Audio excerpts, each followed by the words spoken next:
Olá, viva! Nesta quinta-feira, quase no final desta semana, ainda nos falta 2 dias, é certo, mas aproximamos-nos do final desta semana, mas nem por isso deixamos de abrir a Bíblia diariamente e hoje, neste instante, nos próximos minutos, iremos abrir a nossa Bíblia e vamos deixar que ela fale ao nosso coração.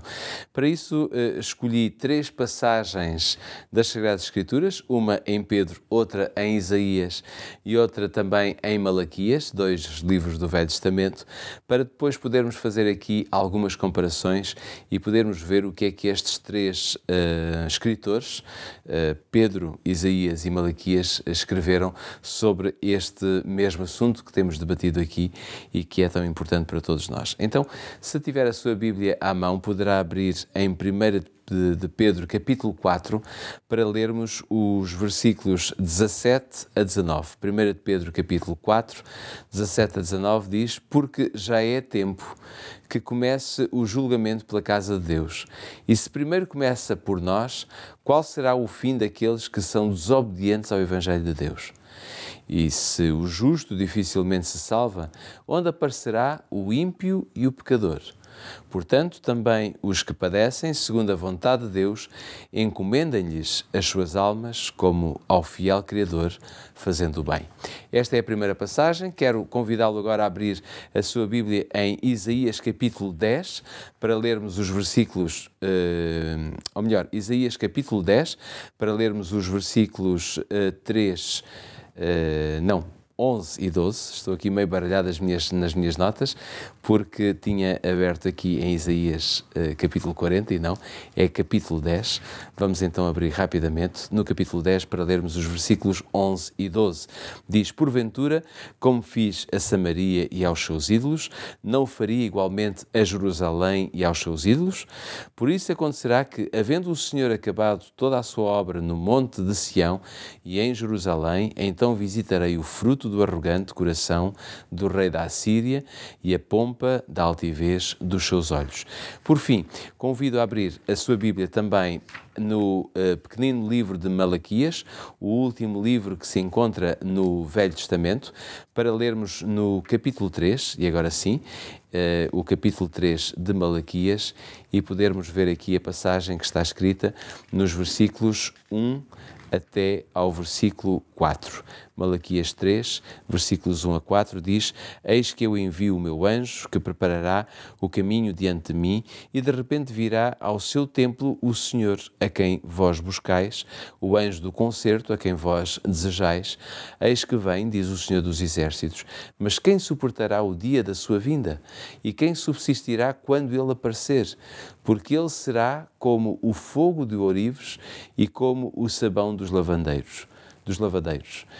E assentar-se-á, afinando e purificando a prata, e purificará os filhos de Levi, e os afinará como ouro e como prata. Então ao Senhor trarão ofertas em justiça.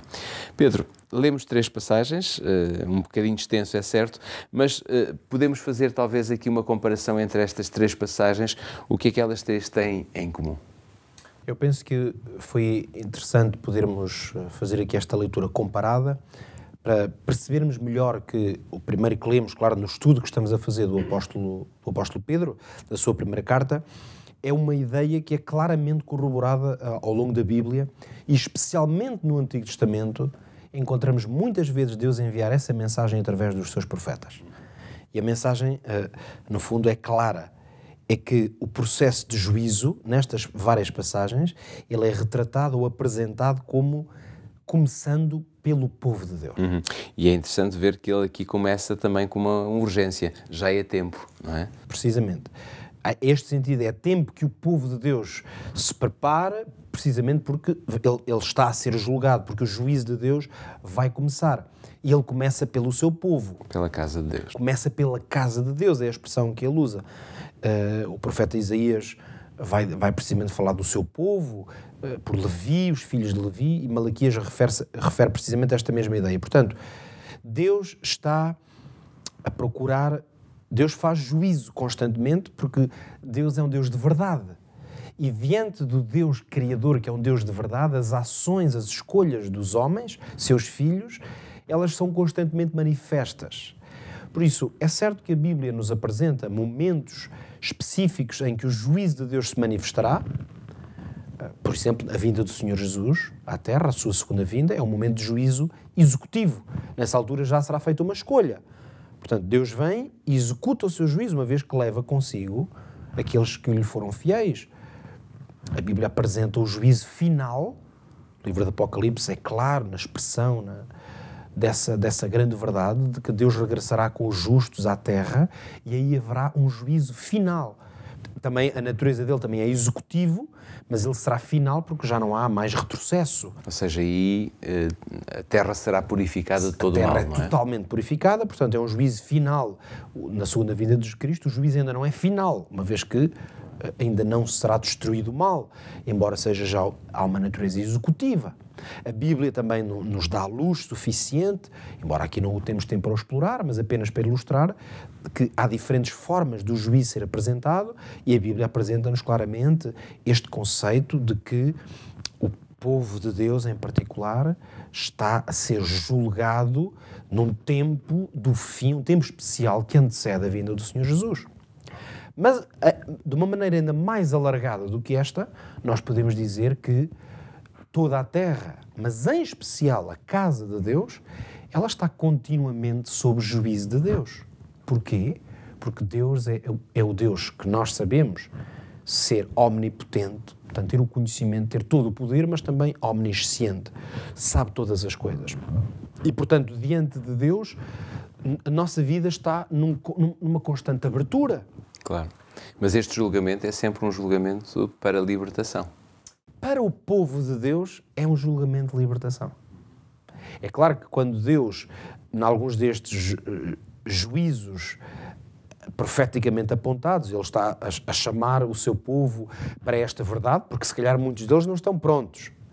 Mas nós poderíamos dizer o seguinte: o verdadeiro povo de Deus, esse não quer dizer que esteja nas fronteiras de um nome. Ou seja, não era por ser Israel, ou o povo de Israel, que todas as pessoas desse povo estavam a viver em lealdade à aliança e ao pacto que Deus tinha proposto a Israel. Claro. É evidente que não estavam. Por isso é que podemos dizer que há como que um povo de Deus de uma forma mais abrangente, mas depois, se quisermos aplicar esse termo de uma maneira mais genuína, o verdadeiro povo de Deus, esse, independentemente das leituras circunstanciais, do contexto ou do nome que possamos atribuir, o verdadeiro povo de Deus, esse é mesmo o seu povo. Uhum. Esse é aquele para quem o juízo será sempre libertação. Claro. E por isso é que Pedro também se vai preocupar em parte com todos aqueles, como ele diz aqui, qual será o fim daqueles que são desobedientes ao Evangelho de Deus, não é? Porque esses, o juízo está claro. Claro. Aqui o grande alerta para o povo de Deus é se essa condenação, se quisermos essa situação que está aí descrita, não vai estar para alguns dos que se creem ou se dizem parte do povo de Deus. Ele aqui quase que dá uma sentença que é provocada por nós próprios, ou seja, não é tanto Deus que nos condenará, mas somos nós próprios que nos autocondenamos pelo fim, pela desobediência que temos no nosso caminho. Não é? É exatamente essa a questão. E é interessante notarmos isto, especialmente na linguagem bíblica.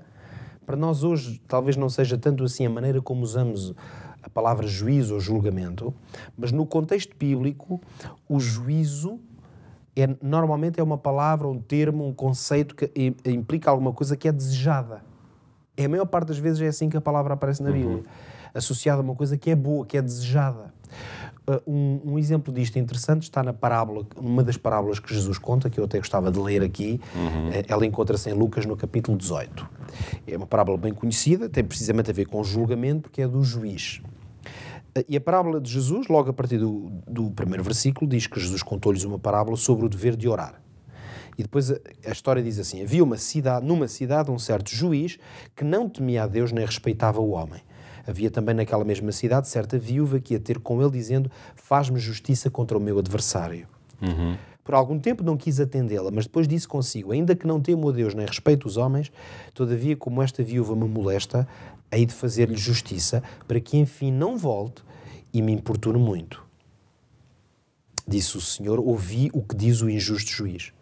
Não fará Deus justiça aos seus escolhidos, aqueles que clamam a Ele de dia e de noite, ainda que os faça esperar?